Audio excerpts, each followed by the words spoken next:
So hello and as always, welcome back to Learning MG. So meanwhile you're operating your software, make sure you know that it's completely normal that there's a bar here and that it may take 20 minutes, 30 minutes, 1 hour, 2 hours. Make sure you just have it connected to the actual, let's say, battery pump, how I like to call it. And make sure you just wait nice and tidy. Make sure that it's also connected to the Wi-Fi, that you do not interrupt it, just in case the actual upgrading of the software needs the actual Wi-Fi. Other than that, I do think that it's pretty impressive that you can just upload it, the actual newer software, in just about 1 hour or 2 hours. But some people see that the bar doesn't move, or that it goes down and then upwards.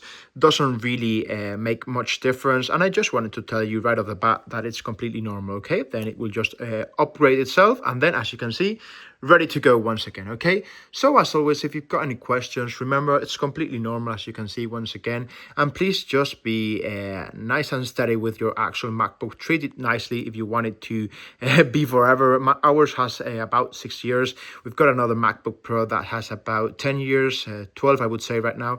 And make sure you just treat it nicely, let it upgrade. Do not force the actual shutdown or anything. And as always, if you've got any questions, just let me know in the comments below, and thank you very much for watching.